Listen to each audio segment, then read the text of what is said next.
사사기 강의 네 번째 시간으로 하나님의 언약을 깨트리면이라는 제목으로 말씀을 보겠습니다. 이 자녀를 키운 부모라면 누구나 참 인간의 한계와 또 연약함에 대해 자주 깨닫게 됩니다. 참 부푼 기대를 안고 아이가 태어났지만 참 이 아이를 키우는 게 얼마나 힘이 드는 일인가요?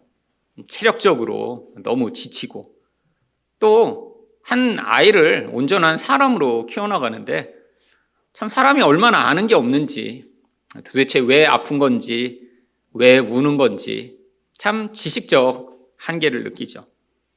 근데 단순히 지식과 이런 체력의 한계가 아니라 아이가 커갈수록 점점 사람이라는 건 이 감정을 잘 다스릴 수 없구나를 자녀를 통해 더 많이 깨닫게 되는 것 같습니다. 생각으로는 아이가 화낼 때 잘 품어주고 또 잘 다독이고 넉넉한 부모가 돼야지라고 하지만 사실 대부분의 부모들은 자녀 때문에 화가 나고 그래서 밖에서는 보이지 않는 그런 분노나 그런 모습들을 자주 집에서 표출하게 되죠. 결국 이 감정의 한계, 생각한 대로 남을 품어주고 사랑할 수 없는 이 인간의 연약함을 자주 경험하죠. 근데 가장 많은 이런 불가능과 무능함을 경험하는 영역은 단순히 감정이 아니라 나중에는 더 이상 아이들이 이 부모의 말을 듣지 않음으로 말미암아 이 권위의 한계를 경험할 때입니다. 사춘기가 지난 아이들이 부모가 이야기하면 내 엄마, 내 아빠라고 잘 순종하는 경우는 잘 없죠. 처음에는 협박도 하고 설득도 해보고 하지만 점점 아이들은 엄마 아빠 말을 무시하고 아무런 말도 통하지 않는 상태가 되어버립니다. 참 부모로서 그때가 되면 참 많이 좌절하죠. 내가 어떻게 키웠는데, 내가 얼마나 열심히 여태까지 노력을 기울였는데, 내가 이렇게 말하는 대로 이 자녀가 내 말을 잘 들어서 내가 원하는 아니면 바른 길이라고 하는 길로 갔으면 좋겠다라고 하는 생각을 할 때가 참 많이 있죠. 하지만 인간의 한계는 거기까지입니다. 근데 하나님도 우리를 이 부모처럼 다루시지만 하나님과 인간의 가장 큰 차이는 하나님은 자신이 원하시는 그 일들을 행해 나가신다라고 하는 것이죠. 성경은 하나님과 인간의 관계에 대해서 바로 이 부모와 자식의 관계로 자주 이야기를 합니다. 여러 가지 면에서 닮아있기 때문이죠. 바로 하나님과 인간의 관계 가운데 이 언약이라고 하는 것이 어쩌면 부모와 자식의 관계와 유사한 것입니다. 언약은 단순한 약속이 아닙니다. 한번 약속을 하면 물을 수 없는 생명을 걸고 맺는 약속이죠. 마치 부모와 자식의 관계 같죠. 여러분, 자식이 태어났는데 말을 안 듣고 문제가 있다고 부모와 자식의 관계를 끊어버릴 수 있나요? 언약도 그렇습니다. 한번 맺어진 언약은 되돌이키는 게 불가능하죠. 또한 하나님은 하나님 백성에 대해 인생에 개입하시는 이 훈육이라는 과정을 행하십니다. 부모도 다 그렇죠. 어떤 부모가 자녀가 태어난 대로 그냥 살도록 두는 부모가 어디 있나요? 자녀가 다 부모의 어떤 원하는 모습으로 성장해 나갈 수 있도록 개입하고 돕고 또 때로는 야단치는 일을 하죠. 근데 이 부모는 이 일을 하는데 굉장히 연약합니다. 자기 욕심이 들어갈 때도 많고요. 부모가 아무리 자녀에 대해 열정을 내더라도 부모가 원하는 대로 자녀가 커지지 않는 경우가 많이 있죠. 또한 이 인간의 연약함과는 반대로 하나님은 하나님이 원하신 일을 반드시 행해 나가십니다. 바로 오늘 이야기가 이 언약과 훈육에 대한 이야기죠. 인간과는 달리 하나님이 이렇게 개입해 오시면 인간은 절대로 그것들을 저항하거나 또한 반대할 수 없습니다. 아니, 자녀들처럼, 인간의 자녀들처럼 그냥 내가 원하는 대로 살겠다라고 아무리 주장을 하고 몸부림을 쳐도 우리 하나님의 개입과 하나님이 직접 이 인생 가운데 훈육하시는 그 훈육을 인간은 거절할 수가 없죠. 근데 인간들은 자주자주 이 하나님과의 관계를 깨트립니다. 성경은 바로 이것을 언약을 깨트린다라고 하죠. 이 언약은 영원한 관계이지만 그 언약에는 반드시 조건이 따릅니다. 하나님은 하나님의 백성과 어떤 언약을 맺으셨나요? 내가 너희 하나님이 되고 너희는 영원히 내 백성이 될 것이다 라고 하는 언약을 맺으셨죠. 근데 이 언약 조항이 계속 유지되기 위해서는 하나님의 백성에 대해 내가 계속 나의 백성으로 내가 관리하고 보호하고 또한 공급하며 내가 인도할 것이다라는 약속이 내재되어 있는 것이죠. 거기에 대해서 인간은 반드시 어떤 반응을 해야 되나요? 하나님만을 하나님으로 섬기고 하나님의 뜻대로 살아야 하는 것이죠.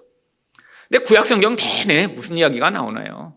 우리가 지금 공부하고 있는 이 사사기뿐 아니라 구약성경 전체가 보여주는 것은 인간은 절대로 이 하나님의 언약을 계속해서 지킬 수 없고 계속해서 깨트릴 수밖에 없는 존재라고 하는 것을 보여주고 있는 것입니다. 그렇다면 하나님의 언약을 깨트리면 어떻게 되나요? 첫 번째로 하나님이 말씀으로 회개를 촉구하십니다. 1절 상반절 말씀입니다. 여호와의 사자가 길갈에서부터 보김에 이르러 가로되. 구약 성경에는 이렇게 하나님의 사자가 하나님의 말씀을 대언하는 일이 자주 있었습니다. 그런데 왜 이 하나님의 사자가 길갈에서부터 지금 사람들이 모여있는 이 보김에 왔다라고 이야기를 하고 있는 것일까요? 이 길갈이라고 하는 것은 바로 이스라엘 백성들의 영적 고향과 같은 곳이었기 때문이죠. 이 길갈은 요단강을 건넌 바로 그 처음 만나는 도시가 길갈이라고 하는 도시입니다. 거기서 어떤 일이 있었냐면 여호수아 4장 19절부터 20절을 보시면 정월 10일에 백성이 요단에서 올라와서 여리고 동편 지경 길갈에 진침해 여호수아가 그 요단에서 가져온 12돌을 길갈에 세우고, 지금 요단강을 건너자마자 바로 거기 돌을 세워서 기념탑을 쌓았습니다. 왜죠? 바로 그 이유가 바로 그 뒤에 여호수아 4장 23절부터 24절이 나옵니다. 너희 하나님 여호와께서 요단물을 너희 앞에 마르게 하사 너희로 건너게 하신 것이 너희 하나님 여호와께서 우리 앞에 홍해를 말리시고 우리를 건너게 하신 것과 같았나니 이는 땅의 모든 백성으로 여호와의 손이 능하심을 알게 하며 너희로 너희 하나님 여호와를 영원토록 경외하게 하려 하심이라. 여러분, 요단강은 바로 홍해와 같은 역할을 한 것입니다. 40여 년 전에 이스라엘 백성들이 이 홍해를 건널 때 하나님이 그 홍해를 가르셨어요. 이 홍해는 뭐를 상징하나요? 이 세상과 하나님 나라 사이를 가로막고 있는 장벽을 이야기하죠. 인간적으로는 도저히 통과할 수 없는 장벽입니다. 근데 하나님의 권능으로 이 홍해를 가르시고 이스라엘 백성들을 그 바다 사이를 놀라운 하나님의 기적 가운데 건너도록 하셨죠. 40년이 지나 그것들을 경험하지 못한 세대가 태어났습니다. 하나님이 요단강에서 똑같은 일을 행하신 거예요. 내가 너희를 이렇게 세상으로부터 나의 능력으로 구원하여 하나님 나라로 인도하는 내가 바로 하나님이니까 너희는 나를 믿고 나를 끝까지 의존하고 나를 버리지 말아라 라고 하나님이 권능을 보여주신 것이죠. 바로 길갈은 그런 장소입니다. 그래서 거기다 돌을 세운 거예요.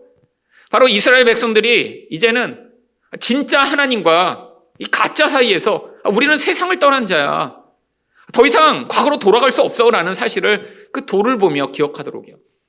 그래서 그것을 단순히 돌을 보고만 기억하지 않도록 할례까지 행했습니다.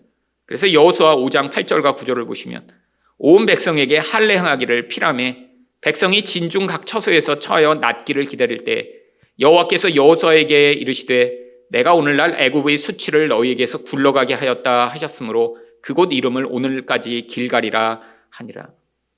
이름 자체를 길갈이라고 부른 이유도 바로 거기서 하나님이 할례를 행하시도록 하신 것이죠. 할례가 무엇인가요? 남자의 생식기 끝을 잘라내는 것입니다. 이 포경수술은 지금 위생의 관점으로 하지만 이스라엘 백성에게 이 남성의 생식기의 끝부분을 잘라내는 이 할례는 과거의 생명이 잘라졌음을 상징하는 행위였습니다.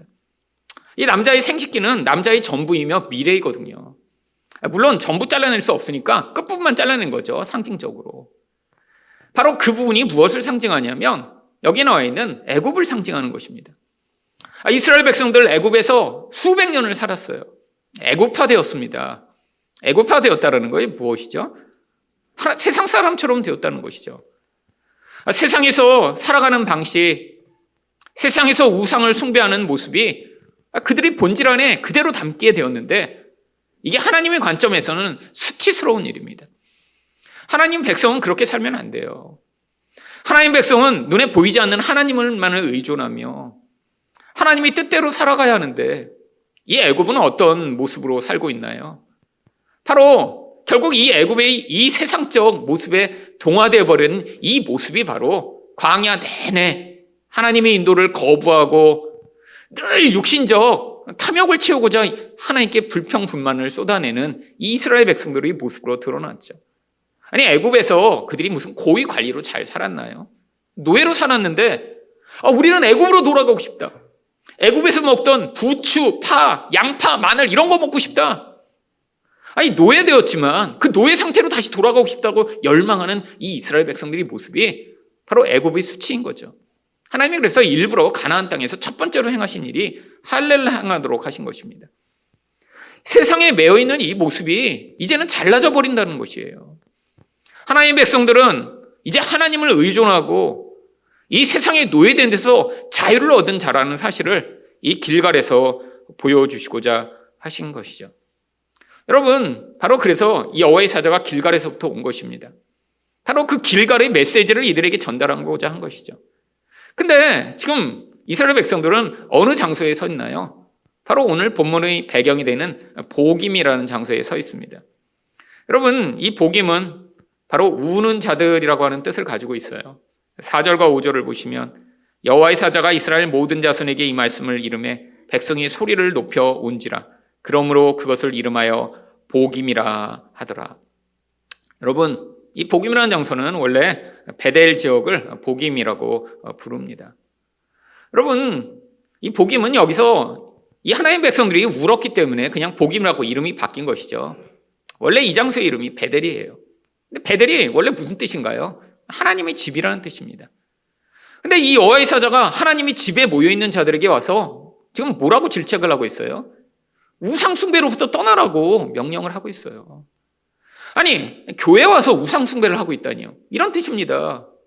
아니, 예배드리러 와서 지금 교회에 모여있는데 그 사람들한테 너희가 지금 우상숭배를 하고 있으니까 그 우상숭배로부터 떠나지 아니하면 하나님이 심판하실 것이라고 여호와의 사자가 명령하고 있는 것이죠. 그래서 사람들이 울기 시작한 거예요.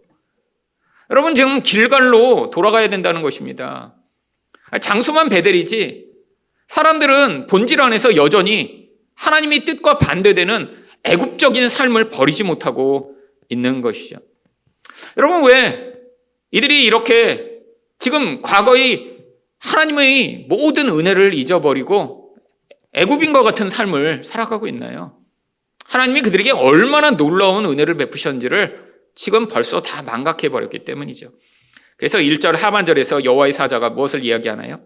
내가 너희로 애굽에서 나오게 하고 인도하여 너희 열조에게 맹세한 땅으로 이끌어왔으며 또 내가 이르기를 내가 너희에게 세운 언약을 영원히 어기지 아니하리니. 여러분, 하나님 백성들에게 이런 놀라운 은혜를 베푸시는 하나님을 지금 이들이 기억하지 못하고 있는 것입니다. 왜죠? 시간도 오래 흘렀고요. 이것을 직접 경험했던 여호수아 이전의 세대가 다 죽어버렸기 때문이죠. 여러분, 하나님이 주신 이 약속, 내가 너희 영원한 언약을 세워 내가 너희 하나님이 되겠다라고 하는 약속, 이게 가장 큰 약속이고 축복인데 이것을 망각하고 있는 것입니다. 여러분, 교회를 오래 다닌 많은 성도들이 자기가 받은 구원의 은혜를 망각하고 잊어버리는 경우가 너무나 많죠. 여러분, 성도가 받은 가장 큰 은혜가 무엇인가요? 지금 옛날에 좀 못 살다가 잘 살게 된 건가요? 아니에요. 여러분, 세상에선 성도보다 훨씬 더 부유하게 잘 사는 사람들 많습니다. 옛날에 공부 좀 못하던 사람이 나중에 공부를 잘해서 좋은 학교 간 게 그게 하나님이 주신 축복인가요? 아닙니다.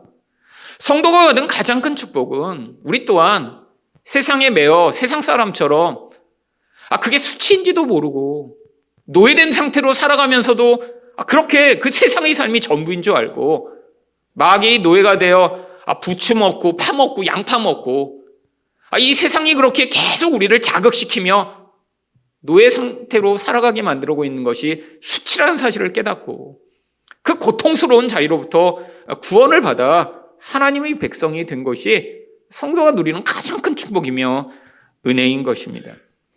여러분, 한번 과거를 돌아보세요. 여러분이 만약에 예수를 안 믿었다면 어떤 삶을 살 수 있을까요? 여러분, 저도 제 인생 가운데 인생을 돌아보면 좋았던 일들이 있었습니다. 순간순간 뭐 맛있는 거 먹고 좋은 데 가고 하는 그 정도가 아니라 야, 참 좋다. 야, 이런 게 행복이구나 라고 느끼는 때가 몇 번 있었죠.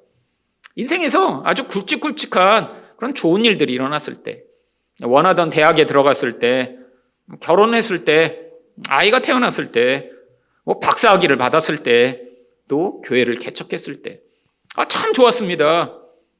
여러분은 근데 이 모든 좋은 일들이라고 생각하는 것들, 정말 제 인생 가운데 제가 구원을 받고 하나님이 백성이 된 거에 비하면 정말 아무것도 아닌 일들이더라고요. 여러분, 구원만 받은 것만 해도 감사한데, 여러분, 교회를 다니면서도 이 복음을 제대로 알지 못하고 기복적이고 율법적인 그런 종교 생활에 매여 있던 저에게 하나님이 누구신가 가르쳐 주시고 은혜가 무엇인가 깨닫게 되고, 내가 원하는 인생이 아니라 하나님이 주시는 것이 얼마나 큰 축복인가를 받아들이게 복음을 알게 하신 것. 여러분, 이것처럼 감사하고 놀라운 일이 없죠. 내가 원해서, 내가 열심히 있어서 그런 하나님을 쫓아다닌 게 아니라 나는 늘 배신하고 죄 가운데 매여 있는데 하나님이 저희 인생 가운데 저를 쫓아다니시며 우매한 저를 가르치시고 반역하는 저를 용납하신 그 모든 하나님의 사랑과 은혜라니요. 여러분, 제 인생 가운데 이런 하나님의 집요한 사랑과 은혜가 없었더라면 아마 저는 지금까지 제대로 살고 있지 못했을 것입니다. 아마 저희 20대의 인생으로 돌아가 제가 하나님도 알지 못하고 은혜도 충분히 누리지 못했던 그 시절의 모습으로 지금 살고 있다면 아마 저는 지금 신경쇠약에 걸렸거나 아니면 인생에서 우울증과 고통에 좌절하며 왜 내 인생은 내 마음대로 되지 않지? 왜 주변 사람들은 다 왜 내 말을 안 듣지? 왜 세상은 이렇게 힘들고 어렵지? 라고 자기 한탄과 두려움 가운데 아마 고통하고 살고 있겠죠. 여러분, 하나님이 놀라운 은혜를 베푸셨습니다. 받을 자격이 없는 자에게 하나님을 향해 늘 반역하며 하나님으로 섬기지 않던 자를 그 은혜 가운데 찾아오셨는데, 근데 그런 은혜에 대해 어떻게 반응하는 것이 정상인가요? 여러분, 이스라엘 백성들도 마찬가지입니다. 애굽에 그냥 종으로 살다가 다 죽을 자들이에요. 하나님이 기적으로 그들을 구원하셔서 이 가나안에까지 지금 인도해 주셨습니다. 근데 그 결과가 무엇인가요? 2절입니다. 너희는 이 땅 거민과 언약을 세우지 말며 그들의 단을 헐라 하였거늘 너희가 내 목소리를 청종하지 아니하였도다. 그리함은 어찌이뇨. 여러분, 이게 바로 인간의 본질입니다. 아무리 큰 은혜를 받아도 인간은 끊임없이 이 세상 속에서 이 세상의 영향을 받고 세상 사람과 언약을 맺으며 세상이 섬기는 우상을 그대로 쫓아가죠. 여러분, 세상 사람과 왜 언약을 맺을까요? 그들처럼 되고 싶어서 그렇죠. 여러분, 세상 사람들의 모습을 보면 그래서 우리가 끊임없이 유혹을 받는 것입니다. 하나님이 언약을 맺지 말라고 하시는 건요, 너희는 세상 사람이 아니라는 거예요. 세상 사람과 언약을 맺어 나도 너처럼 되고 싶어. 나도 너희 동료로 끼워줘. 나도 너처럼 되는 게 내 인생의 목적이야 라고 하나님 백성들이 하지 않도록 언약을 맺지 말라고 하신 것이죠. 결국 이렇게 세상 사람처럼 되기 위해서는 무엇을 해야 하나요? 끊임없이 우상 숭배를 해야 합니다. 여러분, 세상의 본질이 무엇이죠? 세상은 이 가나안 사람들이 살아가던 그 방식대로 지금까지 하나도 변하지 않았습니다. 자기 욕망을 충족하기 위해 결국 이 세상에서 풍요를 추구하며 그 풍요로 나의 쾌락을 극대화시키는 삶. 여러분, 근데 문제가 있습니다. 이 풍요를 극대화시켜 내 쾌락을 누려야 되는데 내 능력만으로는 항상 그게 불가능하거든요. 불안합니다. 끊임없이 내가 원하는 것이 주어지지 않을까 봐 걱정이 되죠. 그러니까 자꾸 우상을 숭배하게 되는 거예요. 무엇인가 가상적인 존재 아니면 눈에 보이는 어떤 존재를 만들어 놓고 내가 거기에 충성하고 헌신하고 열심을 부리면 그게 나에게 보상을 주어 내 미래를 보장해 줄 것이라고 생각을 하죠. 이게 바로 세상의 노예가 되는 것입니다. 여러분, 이스라엘 백성들이 가나안 땅에 들어가 유혹을 받았던 가장 강력한 우상이 바알이에요. 근데 이 바알이 어떤 특정한 부처나 아니면 어떤 특정한 그런 모습을 가진 형태가 아니에요. 그냥 바알이라고 하는 뜻 자체는 주님이라는 뜻입니다. 지역마다 자기들이 주님으로 섬기는 특정한 모습의 우상들이 다 존재했어요. 근데 왜 그들을 주라고 불렀을까요? 그 주인의 말대로 따라가면 결국 우리가 원하는 무엇인가를 줄 것이라고 그들이 생각했기 때문이죠. 여러분, 그래서 신약 성경에서도 똑같은 그런 교훈을 바로 고린도후서 6장 14절부터 16절까지 이야기를 합니다. 너희는 믿지 않는 자와 멍에를 같이 하지 말라. 의와 불법이 어찌 함께하며 빛과 어둠이 어찌 사귀며 그리스도와 벨리알이 어찌 조화되며 믿는 자와 믿지 않는 자가 어찌 상관하며 하나님의 성전과 우상이 어찌 일치가 되리오. 우리는 살아계신 하나님의 성전이라. 이와 같이 하나님께서 가라사대 내가 저희 가운데 거하며 두루 행하여 나는 저희 하나님이 되고 저희는 나의 백성이 되리라 하셨느니라. 여러분, 이게 언약의 본질입니다. 나는 저희 하나님이 되고 저희는 나의 백성이 되리라. 근데 우리가 이 하나님의 백성처럼 살기 위해서는 이런 벨리알이라고 하는 세상에 믿지 않는 자들이 살아가는 방식에서 벗어나야 한다는 것이죠. 여러분, 이 세상의 모든 문화, 이 세상의 모든 관계는 결국 이런 바알 숭배에 최적화되어 있습니다. 여러분, 이 세상에서 사람들이 추구하는 모든 삶의 방식들, 여러분, 그 방식의 본질 안에는 결국 어떻게 하면 더 바알 숭배를 교묘하고 구체적으로 하게 만드는가로 나타나죠. 여러분, 세상에선 이 물질이 지금 너무나 이 바알의 가장 강력한 자리에 서 있기 때문에 사람들은 이 물질을 더 풍요하고 더 내가 원하는 것들을 얻기 위해 몸부림을 치죠. 여러분, 요즘 젊은이들이 많이 하는 일이 있습니다. 오픈런이죠. 오픈런. 이걸 잘 모르신다면 여러분 좀 연세가 있으신 분이시죠. 이 오픈런에 한번 해봤다, 이런 분은 지금 이 세상의 바알 숭배에 아주 가까이 가고 계신 분이죠. 뭘 도대체 오픈런을 하나요? 그럼 쉬운 단어입니다. 오픈, 열었다, 런, 뛰다. 간단히 얘기하면 상점이 문을 열 때 뛰어가서 물건을 얻는 것을 오픈런이라고 합니다. 여러분, 도대체 뭐가 그렇게 뛰어가서 물건을 살 게 있죠? 여러분, 대부분 요즘 오픈런 하는 것들이 신발, 시계, 가방. 여러분, 백화점 같은데 뭔가 신상품이 나왔다. 그 백화점 뺑 둘러 수백 미터를 사람들이 줄 서 있습니다. 그 가방 하나 사겠다고요. 신발 하나 사겠다고요. 여러분, 이걸 뭐라고 하나요? 지름신이 들렸다라고 하죠. 아니, 신이라고 불러요. 이것도 처음 들어보신다. 네, 좀 세상에 이제 익숙해지셔야 합니다. 여러분, 지름이라는 게 뭐죠? 뭔가를 너무 사고 싶은데 그게 어느 정도로 사고 싶을 정도냐면 신에 들린 것처럼 사고 싶은 거예요. 신이 나를 조종해 사지 않으면 안 될 정도로 나를 끌어가고 있다는 거예요. 이게 바알 숭배입니다. 여러분, 물건이 인간을 지배하기 시작했어요. 그깟 신발 하나 사겠다고 밤을 새야 되고, 그깟 시계 하나 사겠다고 며칠을 몸부림쳐야 하는 이런 세상. 왜죠?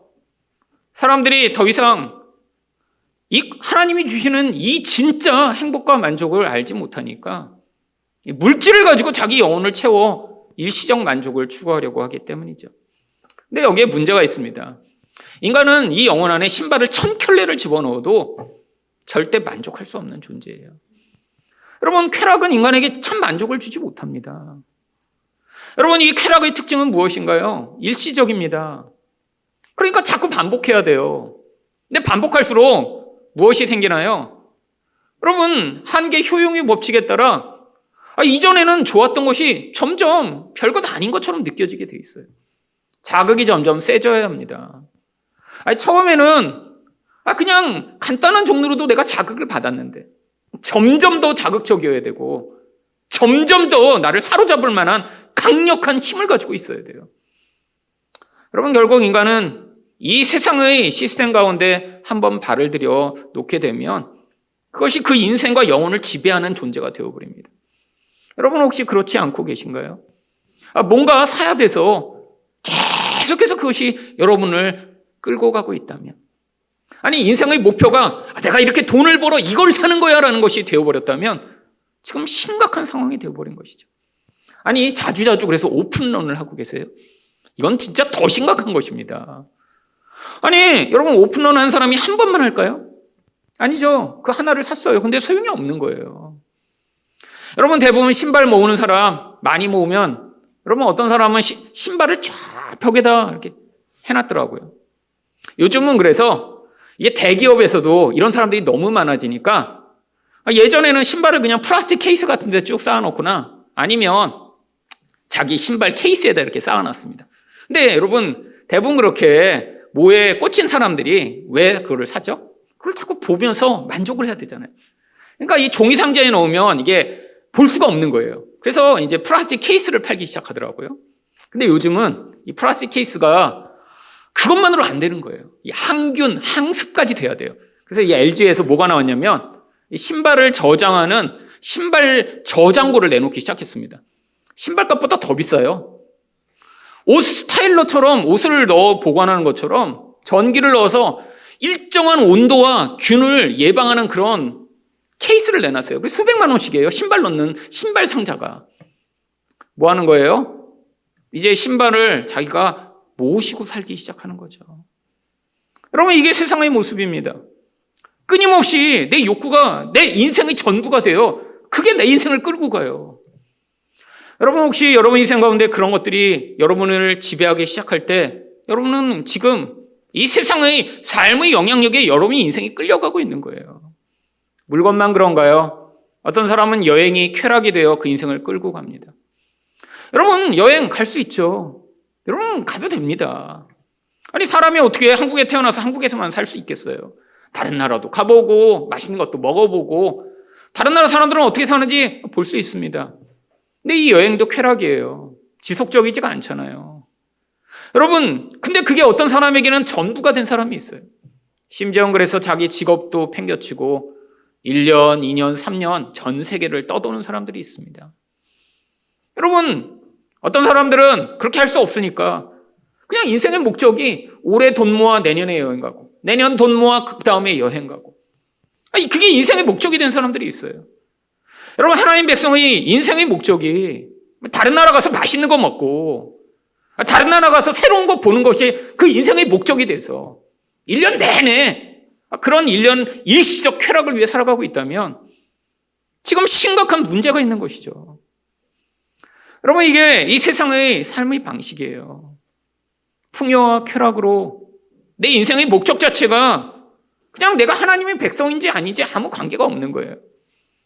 하나님의 백성의 진짜 목적은 무엇인가요? 하나님을 예배하며 하나님이 뜻대로 살아가는 삶으로 내게 주신 사람들, 내가 섬겨야 될 사람들, 내게 주신 기회를 가지고 끊임없이 거기서 내가 하나님의 사람으로 살아가냐 하는 것이 가장 중요한 일입니다.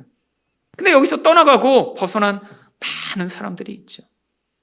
여러분 지금 하나님 말씀을 듣고 울어야 될 때입니다. 여러분 이스라엘 백성들이 근데 여호와의 사자가 와서 이런 얘기를 했더니 어떻게 반응했나요? 4절과 5절입니다. 여호와의 사자가 이스라엘 모든 자손에게 이 말씀을 이르매 백성이 소리를 높여 운지라. 그러므로 그곳을 이름하여 보김이라 하니라. 무리가 거기서 여호와께 제사를 드렸더라. 여러분 이렇게 말씀을 듣고 울 수 있으면 이건 아주 그래도 다행입니다. 아직 마음이 강팍해지지 않은 거예요. 여러분 마음이 강팍해지면 말씀만으로 반응하지 않습니다.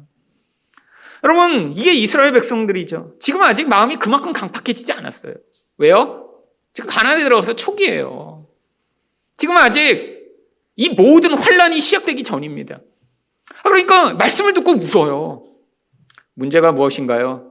이제 이들은 곧 더 이상 말씀에 반응할 수 없는 상태가 되어버리죠.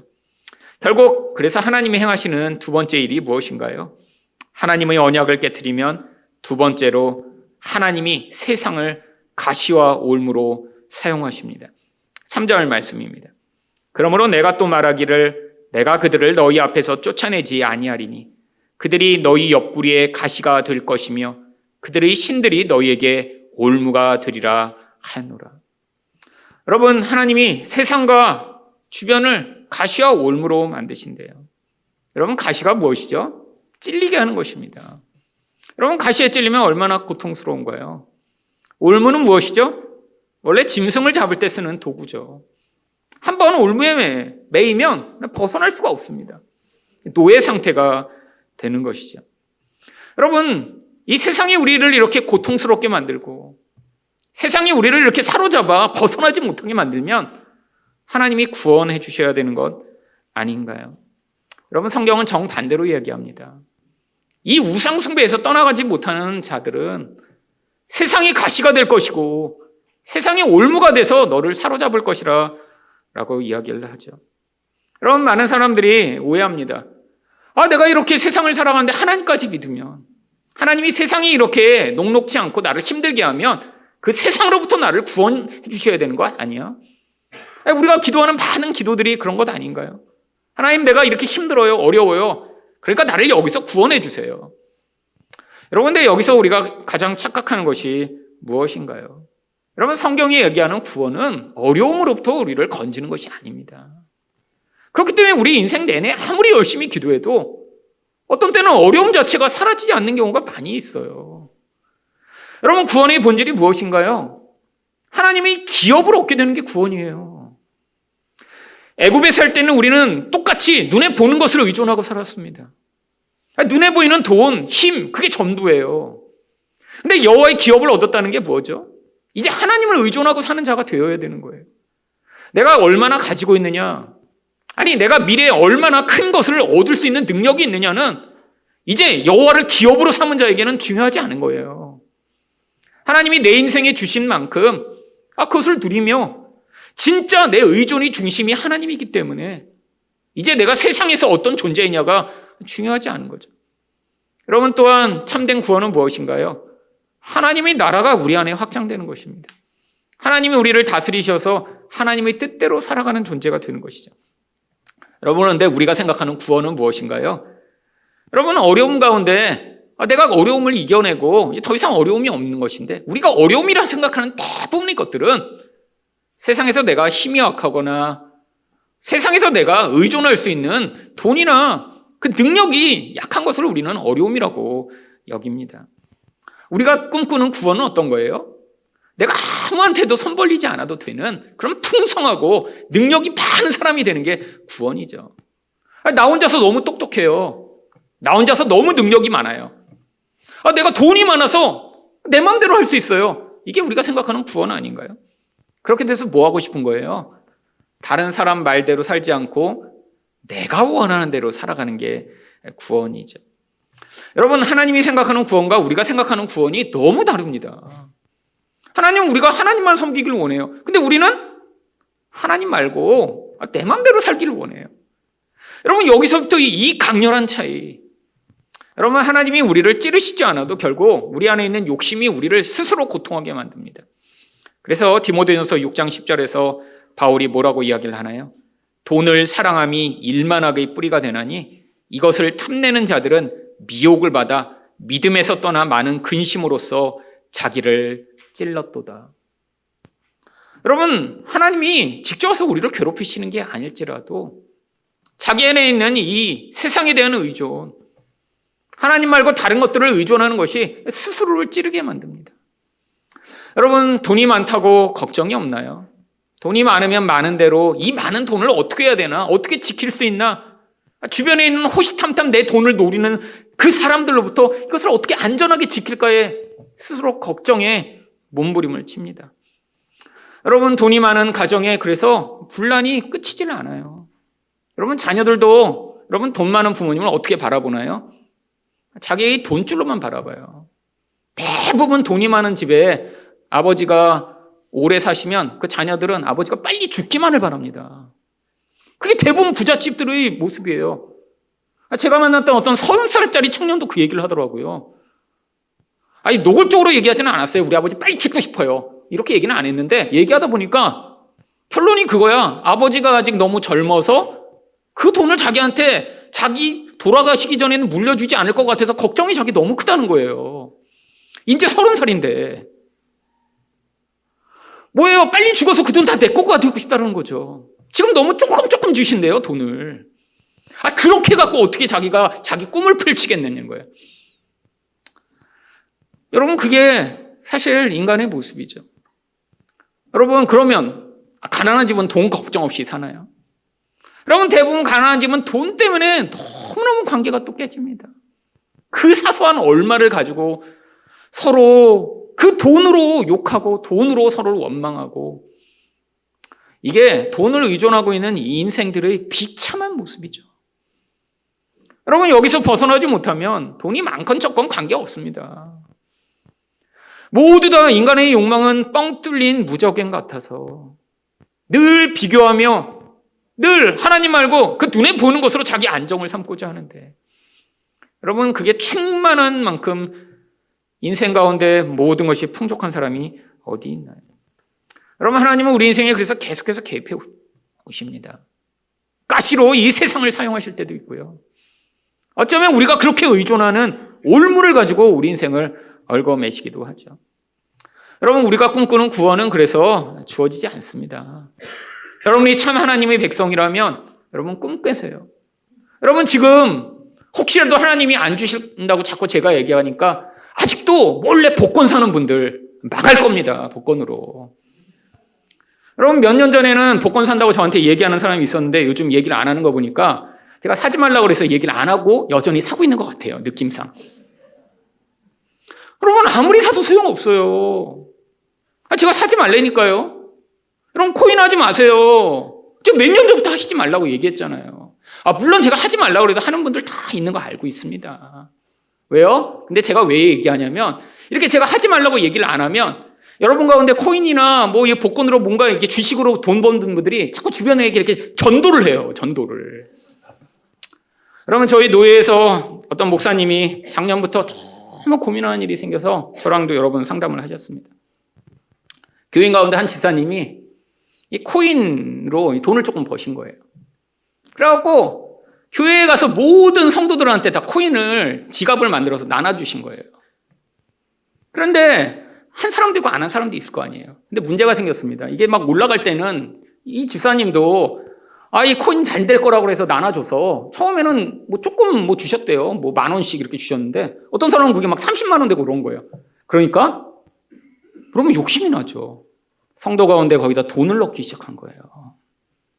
많이 넣은 분들은 1,000만 원, 2,000만 원, 3,000만 원씩 막 올라가는 것 같아요. 근데 무슨 일이 벌어졌나요? 코인이 이제 휴지처럼 떨어지기 시작했어요. 문제가 뭐가 있었냐면 사모님한테까지 이 코인을 주신 거예요. 그러고 나서 이 교인이 두 파로 갈라졌습니다. 왜 목사와 사모가 이 코인이 이렇게 교회에서 하는데 막지 않았냐? 내가 이렇게 몇 천만 원 손해볼 때까지 왜 목사와 사모가 안 했냐? 그래서 이 목사님이 이 코인을 조장한 원흉이 돼버렸어요, 교회에서. 목사님이 아무것도 안 했대요. 안수 집사님인데 이렇게 코인 하는데, 저거 하지 말라고 해야 되나? 하라고 해야 되나? 근데 아내가 받았다고 그래서, 근데 돈이 올랐다고 그래서, 올랐어? 그냥 가만히 있었대요, 그냥. 그랬다고 그렇게 나서 지금, 결국엔 교회에서 여러 가정의 교회를 나가버렸어요. 작은 교회인데 그것 때문에 지금 심각한 시험에 들었습니다. 여러분, 이 인간의 탐욕을 이용한 이 세상의 시스템. 여러분, 결국 여러분 가운데도 할 사람은 계속 합니다. 지금 우리 나갈 때 지갑 까보기 할까요? 복권 있나 없나? 여러분, 인간 가운데 이 탐욕이 계속해서 이 세상의 시스템에 걸려드는 사람이 있어요. 끊임없는 1억 천금을 꿈꾸며 하나님이 내게 주신 능력과 기회보다 더 많은 것을 열망하여 나를 풍요케 만들고자 하는 이 우상숭배에서 벗어나지 못하는 사람들. 여러분, 근데 어떤가요? 계속 또 불안해요. 하나님을 의존하지 않으면 미래가 불안해요. 여러분, 세상은 그걸 다 시스템으로 만들어냈습니다. 여러분, 신문 펴면 맨날 뭐 있나요? 오늘의 운세 있잖아요. 아니, 몇 천만 명이 사는데 오늘의 운세가 다 똑같아요. 똑같다고 할까봐 거기다 몇 개 이렇게 여러 개 해놨더라고요. 띠에 따라서 다르다고. 아니, 그러면 그럼 몇백만 명씩 운세가 매일 똑같아요. 여러분, 신문 볼 때 오늘의 운세 보시는 분들도 계시죠? 오늘은 어떤 날인가? 동쪽을 조심하시오. 나 오늘 서쪽에서 약속 있으니까 괜찮네. 뭐 하는 거예요, 도대체? 여러분, 길거리에 가면 타로 점 치는 사람들 많이 있습니다. 여러분, 카드를 가지고 점쳐요. 이거 점치는 거예요. 미래가 불안하니까. 여러분, 타로 좀 쌉니다. 보니까 뭐 5천 원이면 봐준다고 하더라고요. 여러분, 싸면 우상숭배가 아니고 비싸면 우상숭배인가요? 아니, 교회 다니는 사람 가운데 아직도 이런 데서 벗어나지 못하는 사람이 있어요. 여러분, 어떤 교회 장로님은 매년 정월 초하루가 되면 유명한 점집에 가서 점을 치시더라고요. 저희 아는 친척입니다. 먼 친척. 그 교회 수석 장로님이세요. 그래갖고 그렇게 점 보고 와서 그 가족들 자녀들한테 어떤 점괘가 나왔다고 다 나눠줘요. 제가 그 교회 목사님한테 전화할 뻔했어요. 너무 화나갖고. 아니, 도대체 예수를 믿는 거예요? 여러분, 예수를 믿는다면 하나님께 의존하는 인생을 사는 겁니다. 우리 다 불안하잖아요. 왜 불안해요? 미래가 내가 원하는 그 풍요가 사라질까 봐 불안한 거죠. 우리가 다 그려놓은 미래가 있어요. 나도 풍요하고 내 자녀도 다 풍요하게 살기를 원하죠. 근데 자꾸 불안한 상황들이 벌어지잖아요. 그래서 1억 천금을 꿈꿔서라도 내 미래를 보장하고 싶은 게 우리 본질이고, 이게 바로 가나안적인 삶입니다. 근데 1억 천금이 잘 안 돼요. 여러분, 뭐 주식하고 코인하고 뭔가 투자하면 막 돈을 벌어야 되는데 잘 안 돼요. 세상은 끊임없이 이동합니다. 한때 돈을 벌었다고 해도 그 다음에 또 잃어버리는 게 세상의 원리예요. 결국엔 개인은 그렇게 엄청나게 돈을 벌 수가 없는 시스템입니다.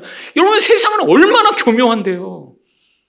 한두 사람이 개인이 투자를 해서 막 그렇게 1억 천금을 꿈꾸는 이런 경우 대부분 다 실패로 끝납니다.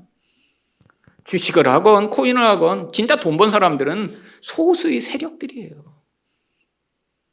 1억 천금을 꿈꾸고 뛰어들어 돈을 날리는 수없이 많은 개인들의 그 희생을 다 좀비처럼 뽑아먹는 이 무서운 세력들. 엄청 똑똑한 사람이 거기에 뛰어들어 이 세상을 움직이고 있습니다. 여러분, 그 1억 천금의 그 행위들을 하며 살아가다 그게 충족되지 않으니까 또 너무 불안해서 점치고, 뭐 점이라도 안 치면 운세라도 보면서 내 인생을 그런 허접한 거에 맡겨두는 그런 비참한 인생들이 바로 우리의 모습이 아닌가요? 여러분, 이게 가시와 올무에 매인 거예요. 여러분, 아니 그러면 우리는 어떻게 이 가시와 올무로부터 벗어날 수 있나요? 우리는 절대로 벗어날 수 없습니다. 그게 우리 본질이에요. 여러분 가운데 한 번 그렇게 일확천금의 꿈을 가진 사람은 쉽게 벗어나지 못하실 거예요. 옛날에는 짤짤이 하던 분이 초등학교 때는 그 동네에서 야 구슬 가지고 왔자. 지금은 아마 그 욕구가 그런 도박이나 그런 일확천금의 꿈으로 발전된 거죠. 옛날에도 짤짤이 안 한 사람은 지금도 안 합니다. 그건 기질이에요. 전 옛날에 짤짤이 안 했거든요. 지금도 안 해요. 그러니까 기질이에요. 제가 뭐 엄청 성화돼서 그런 게 아니라 그냥 저의 기질입니다. 자기가 약한 사람은 끊임없이 유혹을 받게 되어 있죠. 어떻게 해야 되나요? 여러분, 그래서 우리에게 예수가 가시에 찔리고 예수가 올무에 매어 십자가에서 죽임을 당한 것입니다. 여러분, 구약 성경 내내 이스라엘 백성들이 이렇게 고통하고 이렇게 매어 얼마나 그게 비참한가를 계속 경험하는데 벗어나질 못해요. 여러분, 사사기의 결론이 그겁니다. 여러분, 사사기 끝에 갔더니 성도들이 이스라엘 백성들이 막 이제 자유케 돼서 하나님만을 섬기고 온전케 됐나요? 끊임없는 이 죄의 반복. 점점 더 심해져요. 하나님이 그래서 이제는 어떻게 이 언약을 깨트린 자들을 구원해 나가시나요? 예수를 십자가에 매달아 거기서 가시로 그를 찌르셨습니다. 머리에 가시멸관을 씌우시고 손과 발에 가시보다 더 크고 강력한 못을 박아 그가 거기에 매달리도록 하셨고요.